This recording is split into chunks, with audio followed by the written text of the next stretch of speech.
Please welcome to the screen, Enid Nolasco. Very true. I forgot that was my fact, and very true. Yeah, so we met a couple of weeks ago through social media, so you got it right. And I see a lot of familiar faces from South Florida, and it means the world to me because it is really weird to do this on a computer. So my name is Enid, and this is going to be my story. It's a tough act to follow, I will say. These were like really amazing stories before me. Here we go. December 15th, 1992. Dear Mama, this is the only Christmas present I could find. I'm sorry I couldn't buy anything, but I'm broke. Just kidding, I have $3.81. That's not enough to even buy you a present that is not eatable. In my classroom, it's hot and my hand is getting sweaty. This is the longest letter I've ever wrote. Don't tell Papa, I'm alone with 2 boys. Yuck, oh. I passed up my bathroom time just for you. Isn't that sweet? Well, I gotta go. I love you.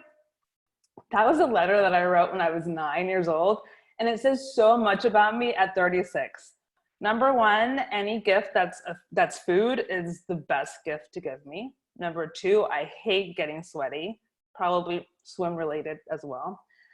3, I'm super sarcastic. And 4, I still don't know if boys are yuck-o. See, I was raised with a single mom. My mom remarried said Papa when I was 9, or remarried to said Papa when I was 9. But before then, it was just my mom and I, Thelma and Louise style. We were best friends. And my real dad was totally out of the picture. And the way that I bonded with my mom in my mind was telling her that I did not like boys. And it was just my way of comforting her as I saw her as a single woman. I was like, well, I don't like boys either. I'm with you there. So then my mom remarried, and my stepdad, who I call my dad, he's a jokester. He's super, super warm-hearted. And he would see an actor or a singer on TV and be like, oh, you like him, right? You like this boy. And I don't like to get teased. So I would double down and be like, no, I hate boys. I hate boys. And that snowballed. It went from elementary school to middle school to high school. And in high school, it came to the point where people assumed that I was a lesbian because I didn't like boys.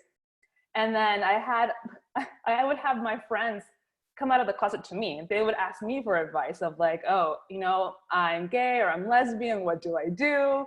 And I've always been super open-minded and like just giving, and I would give them advice and comfort them. And I would never dare to share that it was a lie, that I really wasn't a lesbian, because I didn't want to break their heart. So then it just kept growing and growing and growing. And then when I got to college, it got even more complicated because I did have a fling with a guy, but I was the mistress and nobody knew. It was a secret fling. So nobody knew that I was dating this guy. And then I fell in love with my best friend. And my best friend happened to be a girl. So at this point, to recap, I've been faking that I don't like boys, and I've proved them right because I fell in love with my friend who happened to be a girl. And in true lesbian fashion, because, you know, it's kind of true, it went really quickly. It went from 0 to 100 calling each other wives and moving in within less than 6 months. And within that period, maybe like a couple months in, after having a really passionate sex with my wife, she shot up in bed and she was like, aha, I'm 100% lesbian. And I shot up in bed right next to her and I was like, aha, I'm 100% definitely not 100% lesbian. No. and at the moment it was really controversial because she had this big revelation and aha moment about being a lesbian, which is honestly defined who she is from that point forward.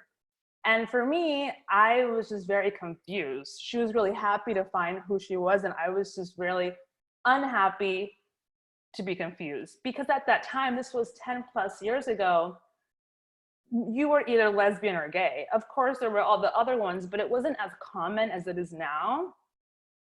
It was like you're lesbian, you're gay, and anything in between, then there wasn't really like a word for it. And if there was, it wasn't really well known. I wasn't trans. It was just hard. So at that point, I said, you know what? I really love this woman. She is the most amazing woman in the entire world. And I'm just going to play the role of lesbian because that is what I feel comfortable with doing right now. So then, and also life goes on, you know, yes, I had all these concerns and all that, but I had to go to work. I had real life problems. Life goes on. And by life goes on, I mean 13 years went by until October 13th, 2018 at 1 p.m. when my wife sat me down and said, I don't love you as a wife anymore and I want a divorce. So at that point, life really shifted because I had been faking I didn't like boys for half my life. I had been faking that I was a lesbian for the other half of my life. And at that point, I'm like, well, what do I do? So for the past year and a half, I've basically been celibate and just thinking about who I am and trying to figure out what it is that I want to do. And in the past also 13 plus years, now we have LGBTQIA+. We have all these letters that we can play around with. And I don't like labels. I really hate labels. I hate when people label me. But somehow I found comfort in playing with these labels and seeing how they feel like. And now I'm 36, and I know that I've faked who I am for half of my life. I faked I didn't like boys for half of my life. I faked that I was a lesbian for the other half of my life. And all I know is that moving forward, no matter what I do, I will not fake it. Thank you. Yay.